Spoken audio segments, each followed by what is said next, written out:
ನನ್ನ ತಂಗಿನ ಅಷ್ಟೊಂದು ದಡ್ಡಳಂತ ತಿಳಿದುಕೊಂಡಿದ್ರೇನ್ರಿ? ವಿದ್ಯಾವಂತೆ ಬುದ್ಧಿವಂತೆ ಅಷ್ಟೇ ಯಾಕೆ, ನನ್ನ ಮೈದನಿಗೆ ತಕ್ಕ ರೂಪವತಿ ಅವಳು ಅಲ್ವೇನ?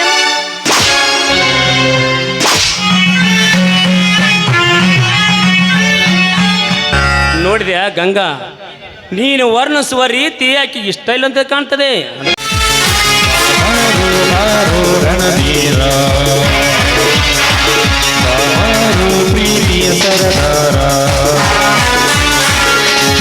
ಎಂದರೆ ಬಂದಿಳಿಯುವ ಶೂರ,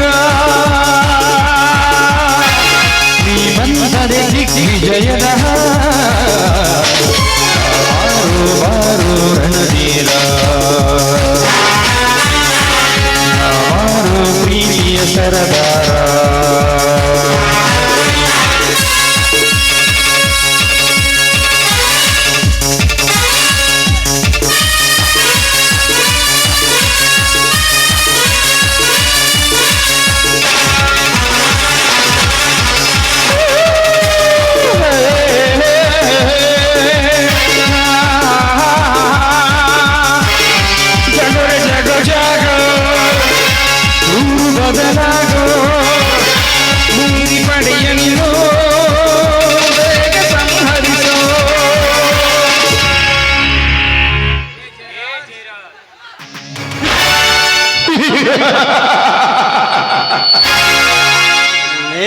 ಜಯರಾಜ, ಪೃಥ್ವಿರಾಜ,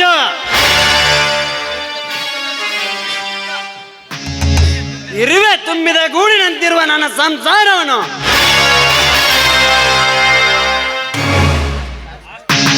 ಆಸ್ತಿಗೋಸ್ಕರ ನನ್ನ ತಂದೆ ತಾಯಿಯನ್ನು ಕೊಲೆ ಮಾಡಿ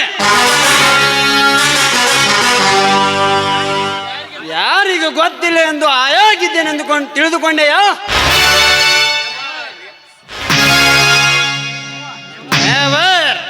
ಹೊತ್ತಿರದ ಹೊತ್ತಿನಲ್ಲಿ ಮದವೇರಿದ ಮದ್ದಾನಂತೆ ನಿನ್ನ ಕಪಟದ ಅರಮನೆಗೆ ನುಗ್ಗಿ ನೀನು ಮಾಡಿದ ಕರ್ಮದ ಕೆಲಸಕ್ಕೆ ಧರ್ಮದ ಭಿಕ್ಷೆ ಕೊಡಿಸಿದಾಗಲೇ ನನ್ನ ಮನಸ್ಸಿಗೆ ನೆಮ್ಮದಿ. ಹೇ ಜಯರಾಜ್, ಈಸುವ ಬಿರುಗಾಳಿ ನಾನು. ಈ ಬಿರುಗಾಳಿಗೆ ಸಿಕ್ಕಿ ನರಕ ಅನುಭವಿಸುವ ಹಾಗೆ ಮಾಡದೆ ಹೋದರೆ ಇವನು ಸೇಡಿಗಾಗಿ ಗುರಿಯಿಟ್ಟ ಗುರಿ ಕಾರಣ ಅಲ್ಲ.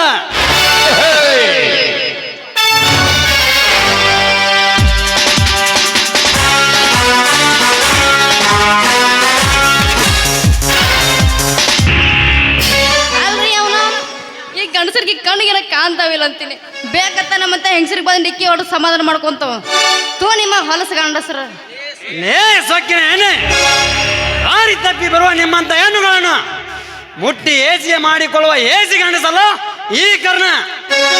ಮತ್ತೆ ನೀವು ಹಿಂಗ ತತ್ವ ಪದ ಬಿತ್ತರಿಸೋ ಬದ್ಲಿ ಸೈಡ್ ಸರ್ದು ಬಂದ್ರೆ ನಿಮ್ಮ ಅಪ್ಪನ ಮನೆ ಗಂಟೆ ಏನಾರ ಹೋಗಿತ್ತನ್ರಿ? ಏಯ್ ಅಂದರೆ ಮೈ ಮೇಲೆ ಕಬರದನ್ನು ಬರೋದು ಬರಕ್ಕೆ ಊರಿಗೆ ಬಿಟ್ಟ ಬಸವಿ ಅಂಗುಸೇನೋ ನೀನು. ಬಾಯಾಗಿರೋ ನಾಲಿಗೆ ಹಗುರೆ ಮಾತಾಡಿದ್ರ ನಾಲಿಗೆ ಕೆತ್ತಿ ಕೊಡ್ತೀನಿ ಬಲು ಜಾಕಿ ಜೋಕೆ ಜೋಕೆ ಮಾತುಗಳನ್ನಾಡಿ ಜಾರಿ ಹೋಗುವ ಜಾರುಣ್ಯರಿಂದ ಹಾಲಿಯಲ್ಲಿ ಹಲ್ಲು ಕಿಳಿಸಿಕೊಳ್ಳಕ್ಕೆ ನಾನೇನು ಹಾಲು ಕುಡಿಯುವ ಹಸುಗೂಸಲ್ಲ. ಹಾಲ ಸೃಷ್ಟಿಸುವ ನಿಮ್ಮಂತ ಅರೆದ ಹೆಣ್ಣುಗಳನ್ನು ಹಲ್ಲು ಉದುರಿಸಿ ಸರಿದಾರಿಗೆ ತರೋ ಸರ್ದಾರ ನಾನು. ನನ್ನ ಸಮಯ ವ್ಯರ್ಥ ಮಾಡಿದ ತಪ್ಪಿಗೆ ನಿನ್ನನ್ನು ಈಗಲೇ ಮುಗಿಸಿ ಬಿಡುವನು. ಇವನ್ ಎದುರು ಹಾಕೊಂಡ್ರ ನನ್ನ ಜೀವಕ ಮುಳಿತಲ್ರಿ ಅವನವನ. ನಂದು ಸುಮ್ಮ ಕುಂದಿರ್ಲಿಲ್ಲ, ಏನಾರ ಮಾತಾಡಿ ಬಿಡುತ್ತ. ನಾನು ಬಿಟ್ಟು ಬಿಡ್ರಿ ಅಪ್ಪ, ನಾನು ನಿಮ್ಮ ಕೈ ಮುಗಿತೀನಿ. ಸಮಯ ವ್ಯರ್ಥ ಮಾಡಿದ ತಪ್ಪಿಗೆ ನಿನ್ನನ್ನು ಏನು ಮಾಡಬೇಡ್ರಿ. ಬೇಕಾರೆ ಹಾಡು ಕುಡಿದ್ರೆ ಕುಣ್ದು ಹೋಗ್ತೀನಿ. ಸುಮ್ಮ ನಾನು ಬಿಟ್ಟು ಬಿಡ್ರಿ.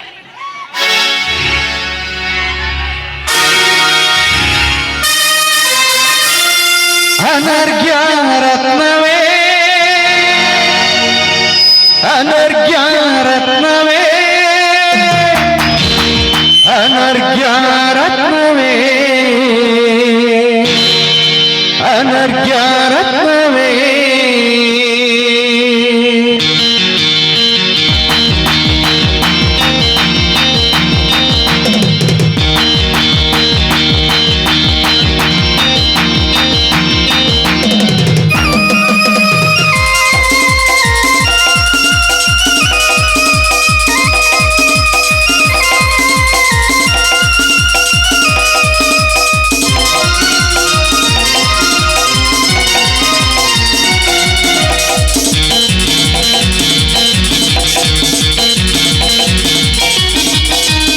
ಚುಮು ಚಳಿಯಲಿ ರವಿಯ ರಶ್ಮಿಯಲಿ ಚುಮು ಚಳಿಯಲಿ ರವಿಯ ರಶ್ಮಿಯಲಿ ಮಿರ ಮಿರ ಮಿಂಚುವೆ ನೀರತಿಯ ರೂಪವೇ ಮಿರ ಮಿರ ಮಿಂಚುವೆ ನೀರತಿಯ ರೂಪವೇ ಅನರ್ಘ್ಯ ರತ್ನವೇ ಅನರ್ಘ್ಯ ರತ್ನವೇ ಅನರ್ಘ್ಯ ರತ್ನವೇ ಅನರ್ಘ್ಯ ರತ್ನವೇ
ಭವ್ಯದ ಸಮಯಗಳಿಗೆಯಲ್ಲಿ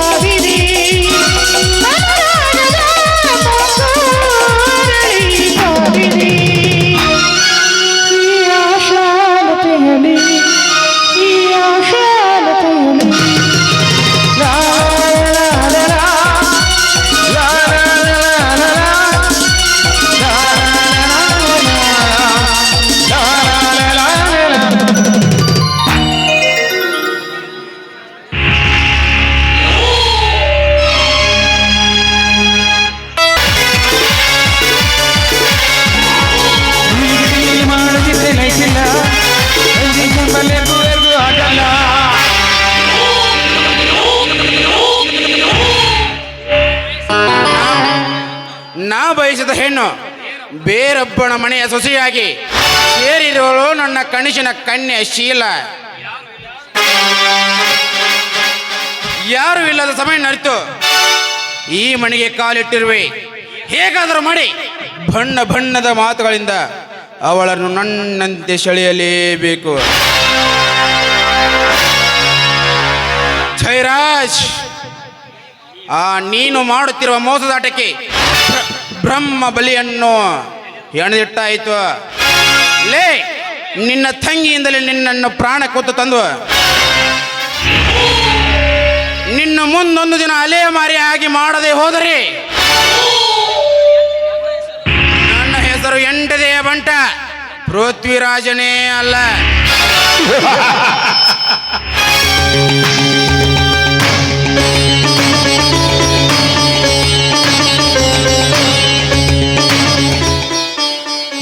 ಇದೇನು ಪೃಥ್ವಿರಾಜ್, ದಿಢೀರಂತ ನಮ್ಮ ಮನೆ ಕಡೆ ತಮ್ಮ ಆಗಮನ? ಏನೂ ಇಲ್ಲ, ಸಿಟಿಯಲ್ಲಿ ಸಂಬಂಧಪಟ್ಟ ಫ್ಯಾಕ್ಟರಿ ಸಂಬಂಧಪಟ್ಟ ಸ್ವಲ್ಪ ಕೆಲಸವಿತ್ತು. ಹೋಗಿ ಬರೋದ್ರಲ್ಲಿ ನನ್ನ ಕಾರು ಸ್ವಲ್ಪ ಕೈಕೊಟ್ಟು ಹೋಗಿತ್ತು. ನಡ್ಕೊಂಡ ಹೋಗುವಾಗ ನಿನ್ನ ನೆನಪಾಯಿತು. ನೋಡಿಕೊಂಡು ಹೋದರೆ ಅಂತಾಯಿತು. ತಿಳಿದುಕೊಂಡು ಇಲ್ಲಿಗೆ ಬಂದೆ.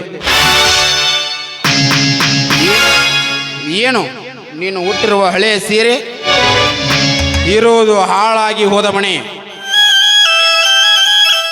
ಏನ್ ಮಾಡಬೇಕು ಪೃಥ್ವಿರಾಜ್?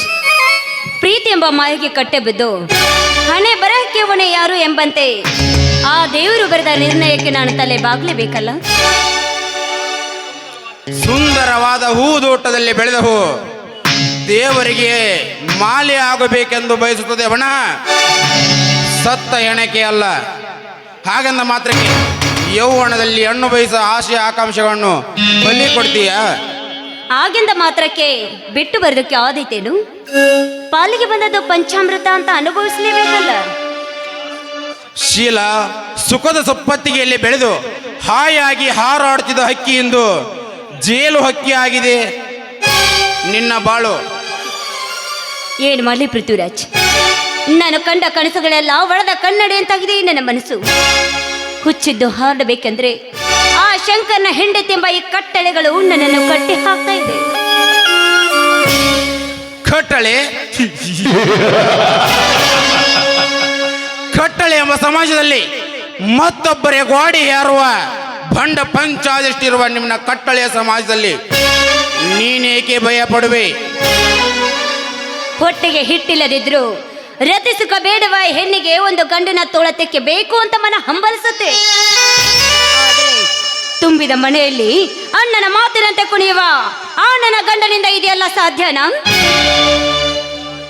ಶೀಲ, 7 ಕೋಟಿ ಜೀವರಾಶಿಗಳ ದಾಟಿ ಬಂದಿರುವ ಜೀವ ಇದು. ಅಂದ ಮೇಲೆ ನೀನು ಸಾವಿರಾರು ಸಲ ಯೋಚನೆ ಮಾಡಿದರೂ ಕೂಡ ಕೊನೆಗೆ ಸಿಗುವುದು ಒಂದೇ ದಾರಿ, ನಿನ್ನ ಪ್ರಣಯ ಸುಖ. ಸುಖ ಬೇಕು ಅಂತ ಸರಿ ಇಲ್ಲದ ದಾರಿಯನ್ನು ಆಯ್ದುಕೊಂಡ್ರೆ ಒಪ್ಪುವುದೇನು ಈ ಸಮಾಜ? ಸಮಾಜ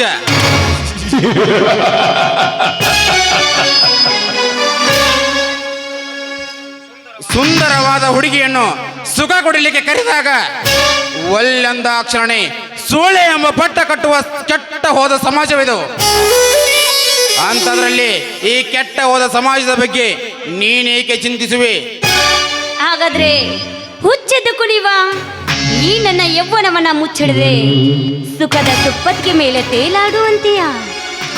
ನೋಡು ಶೀಲಾ, ನೀ ಸಾವಿರಾರು ಸಲ ಯೋಚನೆ ಮಾಡಿದ್ರು ಕೊನೆಗೆ ಸಿಗುವುದು ಒಂದೇ ದಾರಿ, ಅದೇ ನಿನ್ನ ಪ್ರಣಯ ಸುಖದ ದಾರಿ.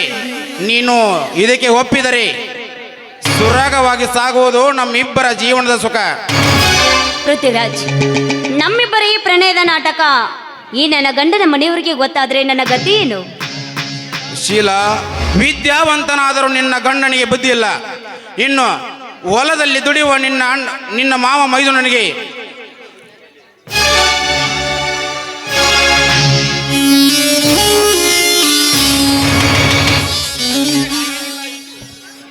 ಬಡತನಲ್ಲಿ ಬೆಳಗಿ ಹೋದ ನಿನ್ನ ಭಾವ, ಇನ್ನು ನಿಮ್ಮ ಅಕ್ಕ, ಅಪ್ಪ ಹಾಕಿದ ಆಲದ ಮರಕ್ಕೆ ನೀರು ಹಾಕುವ ನಿಮ್ಮ ಮಾವ, ಇವರೆಲ್ಲರೂ ಏನು ಮಾಡ್ತಾರೆ ನೀವು ಒಪ್ಪಿದರೆ?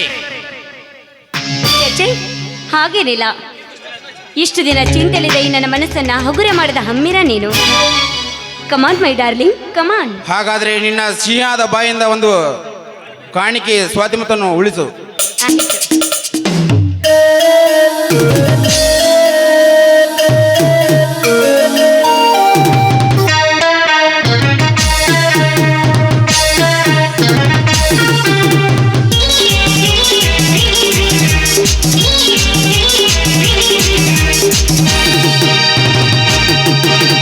ಮಾನಸಾಲೋಕದ ಪ್ರೇಮಾಂಕನೆ ಬಡಿವ ಬಡಿವ ಮಗ ಮಗನನ್ನು ನೀಡುವ ಬಳಿವ ಬಳಿವ ಮಗ ಮಗವನ್ನು ನೀಡುವ.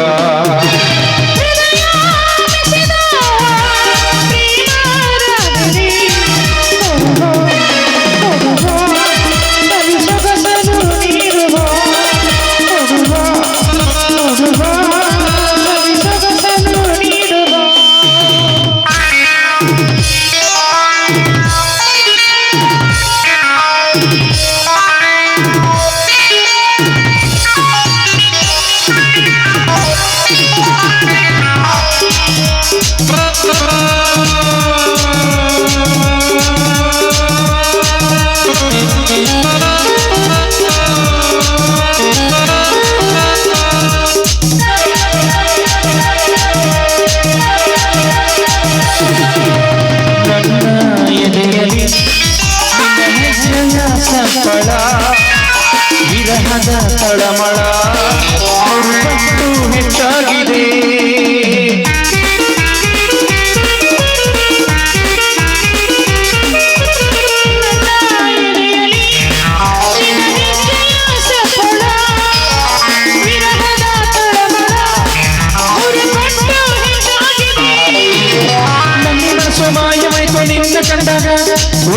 ಉನ್ಮತ್ತನಾಗಿ ಬಿಟ್ಟೆ ನೀನು ನಕ್ಕಾಗ ನನ್ನಿ ಮನಸ್ಸು ಮಾಯವಾಯ್ತು ನಿನ್ನ ಕಂಡಾಗ ಉನ್ಮತ್ತನಾಗಿ ಬಿಟ್ಟೆ ನೀನು ನಕ್ಕಾಗ ಬಳಿವ ಮದ ಮೊದಲನು ನೀನು ಬಾ ಬಳಿವ ಬಳಿವ ಮದ ಮೊದಲನು ನೀನು ಬಾ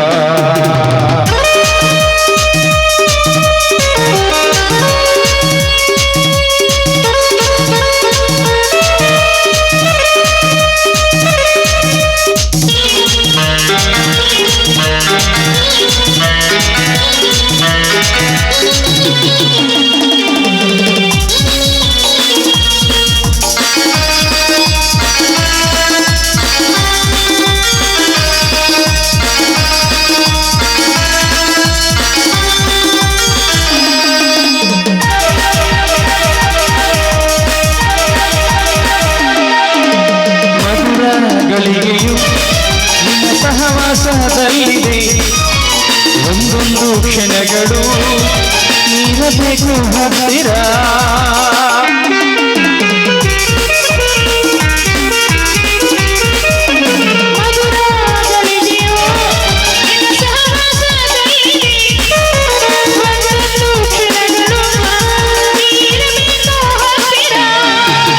ಯಾವ ಲೋಕದಲ್ಲೂ ಇಲ್ಲ ಎಂತ ಭೂಮಿ ನೀನೆ ಸೃಷ್ಟಿ ಮಾಡಿ ಬಿಟ್ಟ ಬ್ರಹ್ಮ ಯಾವ ಲೋಕದಲ್ಲೂ ಇಲ್ಲ ಎಂತ ಭೂಮಿ ನೀನೆ ಸೃಷ್ಟಿ ಮಾಡಿ ಬಿಟ್ಟ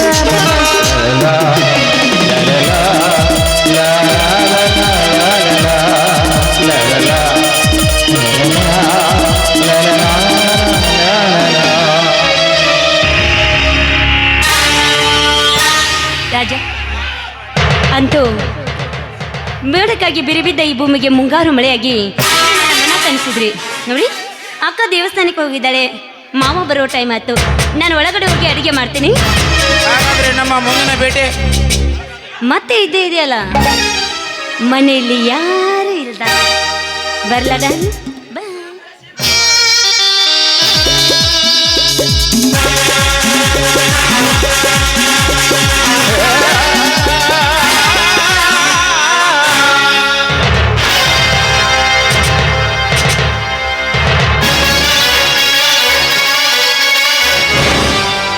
ಏಕೆ ಕಾಡು ಮೃಗ ಒಂದು ನಾಡಿಗೆ ಬಂದಂತೆ ಕಾಣ್ತಲ್ಲ? ಕಾಡು ಪ್ರಾಣಿಗಳ ಲಕ್ಷಣವೆಲ್ಲವಾಯೆ. ಕಾಡು ಪ್ರಾಣಿಗಳಿಗೆ ಕಾಡಿನಲ್ಲಿ ಆಹಾರ ಸಿಗದಿದ್ದಾಗ ನಾಡಿಗೆ ಬರುವುದು ನಮ್ಮಂತ ಕಾಡು ಪ್ರಾಣಿಗಳ ಲಕ್ಷಣವಲ್ಲವೇ ಮಿಸ್ಟರ್ ಅರ್ಜುನ್? ನೋಡು ಪೃಥ್ವಿರಾಜ, ಕಾಡು ಮೃಗ ಒಂದು ನಾಡಿಗೆ ಬಂದ್ರೆ ಕಲ್ಲು ಬಡಿಗಿಂದ ಹೊಡೆದು ಸಾಯಿಸಿದ ಹೊರ್ತ ನೆನಪ ಇಟ್ಕೋ. ಏ ಅರ್ಜುನ್, ಕಾಡು ಪ್ರಾಣಿಗೆ ನಾಡಿಗೆ ಬಂದಾಕ್ಷಣನೇ ಆಹಾರ ಸಿಕ್ಕಾಯ್ತು, ಮಾಂಸದ ಆಹಾರನೇ ಸಿಕ್ಕಾಯ್ತು, ತಿಂದು ಉಂಡು ಹೋಗ್ತಾ ಇದೆ. ಲೇ ಅರ್ಜುನ್,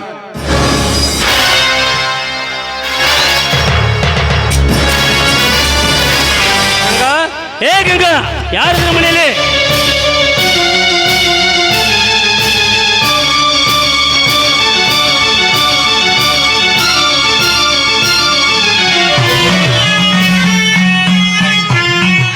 ಮಾವ, ಅಕ್ಕ ಮನೇಲಿಲ್ಲ ಮಾವ, ದೇವಸ್ಥಾನಕ್ಕೆ ಹೋಗಿದ್ದಾಳೆ, ಬಂದ್ರು ಬರ್ಬಹುದು ಮಾವ. ನೋಡಮ್ಮ ಶಿಲ, ಮನೆಗೆ ಯಾರಾದ್ರೂ ಬಂದಿದ್ರೇನಮ್ಮ? ಮನೆಗೆ ಮಾವ, ಬೆಳಗ್ಗೆಯಿಂದ ಮನೆಗೆ ಯಾರು ಬಂದಿಲ್ಲ, ಯಾಕೆ ಮಾವ? ಯಾಕಿಲ್ಲಮ್ಮ, ಕಾಡು ಬೆಕ್ಕು ಒಂದು ಹೊಂಚು ಹಾಕಿ ಮನೆ ಮಾಲೀಕ ಇಲ್ಲಂತ ಹಾಲು ಕುಡಿಬೇಕಂತ ಹೊಂಚು ಹಾಕತಿತ್ತೆ. ಮನೆಯ ಮಾಲೀಕ ಬಂದ ತಕ್ಷಣ ಬಾಲ ಮುದ್ರಿಕೊಂಡು ಹಾಗೆ ಓಡಿ ಬಿಡ್ತೆ ನೋಡಮ್ಮ. ಹೋಗ್ಲಿ ಬಿಡು ಮಾವ, ಕದ್ದು ಹಾಲು ಕುಡಿಯುವುದು ಬೆಕ್ಕಿನ ಹುಟ್ಟುಗುಣ, ಅದು ಹಿಂದಿನ ಮಾತಲ್ಲ. ಬೆಕ್ಕಿನ ತಲೆ ತಲಾಂತರದಿಂದ ನಡೆದುಕೊಂಡು ಬಂದದ್ದು ಬೆಕ್ಕಿನ ಪದ್ಧತಿ ಅಂದ ಮೇಲೆ ಆ ಹುಟ್ಟುಗುಣನ ನಾವು ಬದಲಾಯಿಸಕ್ಕಾಗದೆ ಮಾವ, ಅದು ಯಾರಿಂದಲೂ ಸಾಧ್ಯವಿಲ್ಲ ಮಾವ. ಹೌದಮ್ಮ ಶಿಲ, ಬೆಕ್ಕು ಹಾಲು ಕದ್ದು ಹುಟ್ಟುಗುಣ ಇರ್ಬಾರ್ದು, ಆದ್ರೆ ಬೇಟೆಗಾರನ ಕೈಲಿ ಸಿಕ್ಕು ಸಾಯುದು ನಿಶ್ಚಿತ ನೋಡಮ್ಮ, ನಿಶ್ಚಿತ ನೋಡು ಮಾವ. ಹೆದರಿಸಿದ ಮಾತ್ರಕ್ಕೆ ಬೆಕ್ಕು ಮನೆಗೆ ಬರೋದನ್ನ ಬಿಡಬಹುದು, ಹಾಲು ಕುಡಿಯೋದನ್ನ ಬಿಡಬಹುದೇ ಮಾವ? ನೋಡಮ್ಮ, ಕದ್ದು ಹಾಲು ಕೊಡುವ ಬೆಕ್ಕಿನ ಹುಟ್ಟುಗುಣ ಇರ್ಬೋದು ಕರೆ, ಹಾಲು ಕುಡಿತೀನಂತ ಹಠಕ್ಕೆ ಬಿದ್ದ ಬಂದರೆ ಈ ಬೇಟೆಗಾರನ ಕೈಲಿ ಸಿಕ್ಕು ಸಾಯುವುದು ನಿತ್ಯ ತರ್ತಾರೆ ನೋಡಮ್ಮ. ಮಾವ, ಸಾಯುವುದಕ್ಕೆ ಅದು ಮನೆಯಲ್ಲಿ ಸಾಕಿದ ಬೆಕ್ಕಲ್ಲ, ಕಾಡಡವಿಲಿ ಬೆಳೆದ ಬೆಕ್ಕು ಅಂದ್ಮೇಲೆ ಪ್ರಾಣ ಕಳೆಕೊಳ್ಳೋದು ಎಲ್ಲಿದ್ ಮಾತು ಮಾವ. ನೋಡಮ್ಮ ಶೀಲ, ಬೇಟೆಯಾಡೋದು ಪ್ರಾಣಿನೋ ಕಾಡು ಪ್ರಾಣಿನ ಮಾತ್ರ, ಸಾಕಿದ ಪ್ರಾಣಿನಲ್ಲ. ಮಾವ, ಬೇಟೆಗಾರನ ಕಣ್ಣನ್ನ ತಪ್ಪಿಸಿ ಓಡಾಡುವ ಪ್ರಾಣಿಗಳೆಷ್ಟಿಲ್ಲ ಮಾವ ಈ ಜಗತ್ತಲ್ಲಿ. ಶೀಲ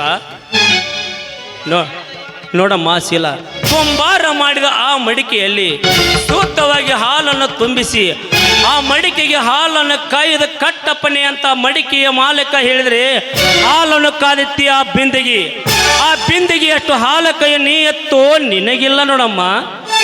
ಮಾವ, ನೀವು ಜವಾಬ್ದಾರಿಯಿಂದ ಕಾಯ್ದಿಟ್ಟ ಮಣ್ಣಿನ ಮಡಿಕೆಯ ಹಾಲಿನಲ್ಲಿ ಒಂದೇ ಒಂದು ತೊಟ್ಟು ಹುಳಿ ಬಿದ್ರೆ ಏನ್ ಮಾಡ್ತೀಯ ಮಾವ? ಹೌದಮ್ಮ ಶೀಲ, ಒಂದು ತಟ್ಟ ಹುಳಿ ಬಿದ್ದರೆ ಹಾಲಿಗೆ ಹಾಲೇ ಕೆಟ್ಟೋಗ್ತದೆ. ಅದಕ್ಕೆ ಒಂದು ಕವಿರಾಜರಿದ್ರೆ ಎಚ್ಚರ ತಂಗಿ ಎಚ್ಚರ, ಈ ಕಾಮಕರಿದ್ದರೆ ಈ ಸಮಾಜದಲ್ಲಿ ಎಚ್ಚರ. ಮಾವ, ಅದೇ ಹುಳಿ ಬಿದ್ದ ಹಾಲು ಕೆಟ್ಟು ಹೋಗುತ್ತೆ ಅಂತ ತಿಳಿದ ಈ ಸಮಾಜ ಅದೇ ಕೆಟ್ಟು ಹೋದ ಹಾಲಿನಿಂದ ಮೊಸರು ಮಜ್ಜಿಗೆ ತಯಾರು ಮಾಡಿ ಊಟ ಮಾಡಿ ಆನಂದಿಸೋರೆಷ್ಟಿಲ್ಲ ಮಾವ. ಹೌದಮ್ಮ ಶೀಲ, ಹೌದಮ್ಮ, ಹುಳಿ ಹಿಂಡಿದ ಹಾಲಿನಿಂದ ಮಜ್ಜಿಗೆ ಮೊಸರನ್ನು ಕಡಗೋಲಿಂದ ಕಡಿದು, ಆದರೆ ಉಣ್ಣುವ ಮಜ್ಜಿಗೆ ಮೊಸರು ಸಂಪಾದ ಪರಿಮಳ ಬೀಸುದಿಲ್ಲ. ಅದೇ ಬೇರೆ ಹಿಂಡಿದ ಮಜ್ಜಿಗೆ ಮೊಸರನ್ನು ಹುಳಿಗೆ ಆದರೆ ತಿನ್ನಲು ಹೋದರೆ ಹೊಲಸು ವಾಸನೆಯಾಗುತ್ತದೆ. ಅದಕ್ಕೆ ಅಷ್ಟೇ ಅಕ್ಕಮ್ಮ, ತಿನ್ನಲು ಹೋದರೆ ಕೆಟ್ಟ ಹುಳವಾದಿತ್ತೆ. ನೋಡಮ್ಮ ಶೀಲ, ನೀನು ಪರಿಮಳವಾಗಲು ಸಾಧ್ಯವಿಲ್ಲ. ಯಾಕಂದರೆ ನೀನು ಕಡಗೋಲಿಂದ ಕಡದ ಬೆಣ್ಣೆಯನ್ನು ಪರೆಯ ಕೈಯಲ್ಲಿ ಇಟ್ಟಾಗ ಅವಳದು ಬಾಯಿ ಸುಮ್ಮನೆ ಇದ್ದರೆ ತಿಂದರು ಮೂಗುವ ವಾಸನೆ ಹೇಳ್ತದೆ, ಇದು ಮಾನವಂತರ ಮಣಿತನದ ಬೆಣ್ಣೆ ಅಲ್ಲ ಅಂತ. ಮಾವ, ಅದೇ ಹುಳಿ ಮೊಸರು ಕೆಟ್ಟು ಹೋಗುತ್ತೆ ಅಂತ ತಿಳಿದ ಈ ಸಮಾಜ ಅದೇ ಹುಳಿ ಬಿದ್ದ ಮೊಸರನ್ನ ಕಡುಗೋಲಿನಿಂದ ಕಡೆದು ಬೆಣ್ಣೆ ಮಾಡಿ ತಿನ್ನಬಹುದಲ್ಲ ಮಾವ? ಕಡಗೋಲಿನಿಂದ ಆ ಕಡದ ನಿನ್ನ ಬೆಣ್ಣೆಯನ್ನು ತಿನ್ನಲವಾದರೆ ಹುಳವಾಗುತ್ತದೆ ನೋಡಿಸಿಲ್ಲ. ಅಂದ್ರೆ ನಮ್ಮ ನಿನ್ನ ಮಾತಿನ ಅರ್ಥ ನಾನೇ ತಪ್ಪು ಮಾಡ್ತೀನಿ ಅಂತ ನನಗೆ ಒತ್ತಿ ಹೇಳ್ತಾ ಇದ್ದೀರಾ ಹೇಗೋ? ನೋಡಮ್ಮ ಶೀಲ, ಕಾಲು ಮೇಲೆ ಹೇಸಿಗೆ ಮಾಡಿಕೊಂಡ್ರೆ ಮಗುವಿನ ಕಾಲ ಕಡಿಬೇಕಾಗಿತ್ತೇನಮ್ಮ. ಆ ಮಗುವಿಗೆ ಚೆನ್ನಾಗಿ ಕೈ ಕಾಲ ಮಾರಿ ತೊಳೆದು ಮುಂದೆ ಆಗ ಆ ರೀತಿ ಮಾಡಬಾರಂತ ಬುದ್ಧಿಯನ್ನು ಹೇಳಬೇಕಾಗುತ್ತದೆ ಅಮ್ಮ, ಬುದ್ಧಿ ಹೇಳಬೇಕಾಗುತ್ತದೆ ಅಷ್ಟೇ.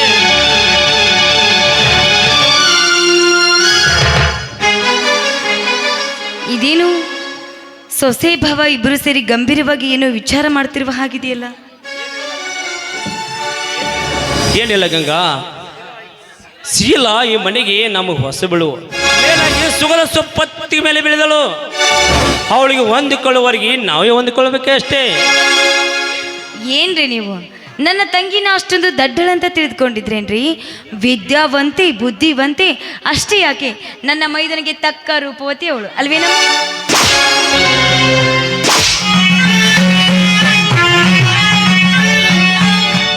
ನೋಡಿದ್ಯಾ ಗಂಗಾ, ನೀನು ವರ್ಣಿಸುವ ರೀತಿ ಆಕೆ ಇಷ್ಟ ಇಲ್ಲ ಅಂತ ಕಾಣ್ತದೆ. ಬಿಟ್ಲು.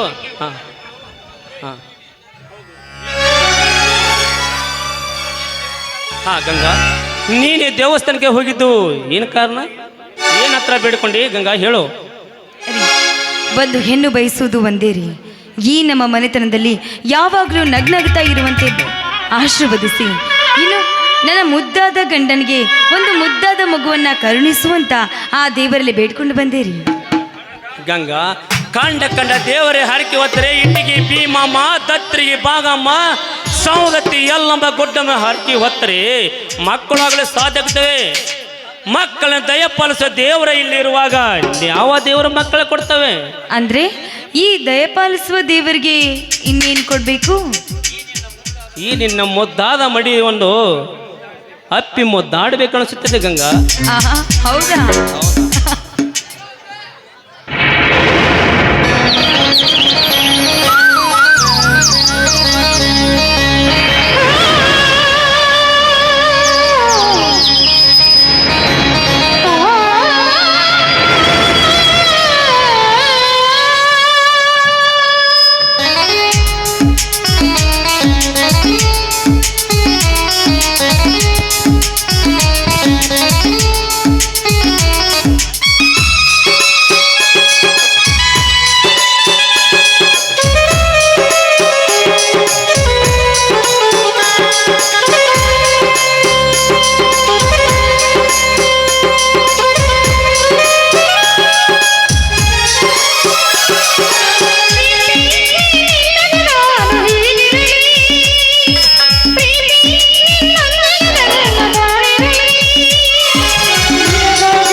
ಬಾಳಿರಲಿ ನಿನಗಾಗಿ ಈ ತರುಮರವೇ ನಿನಗಾಗಿ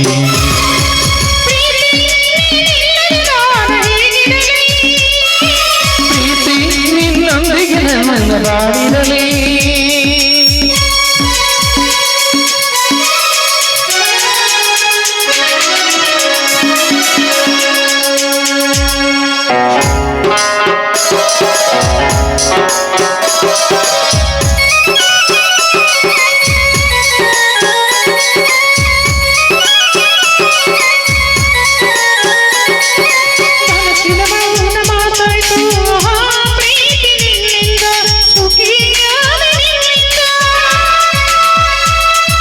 ಹೃದಯದಾಯ ಬಾರವೇ ಆಹಾ ಪ್ರೀತಿ ನಿನ್ನಿಂದ ಸುಖಿಯಾದ ನಿನ್ನಿಂದ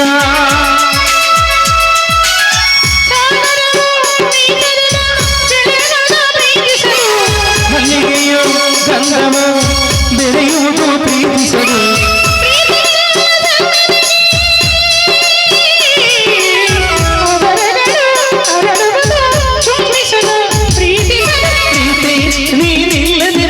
ಹೇಗಿರಲಿ ಪ್ರೀತಿ ನಿನ್ನೊಂದಿಗೆ ನನ್ನ ಬಾಳಿರಲಿ.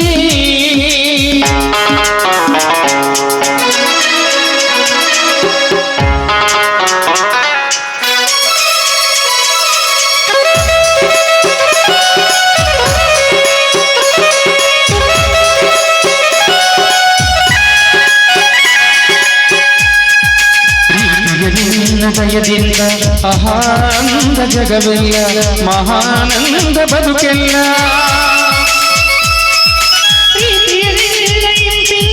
ಎಲ್ಲ ಮಾತು ಸಂಗೀತ ಸಿಹಿ ನೇಸರನ ಬೆಳಕು ಮಳೆ ಧರಣಿಯನ್ನು ಚಿಗುರಿಸಲು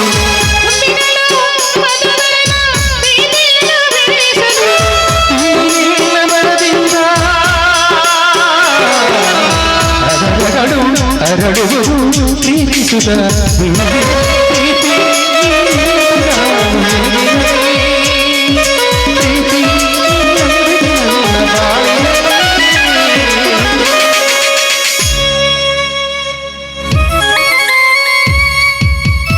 ಸಾಕು ಬೇಕಾಗಿ ಹೋತ್ರಿ ಅಲ್ರಿ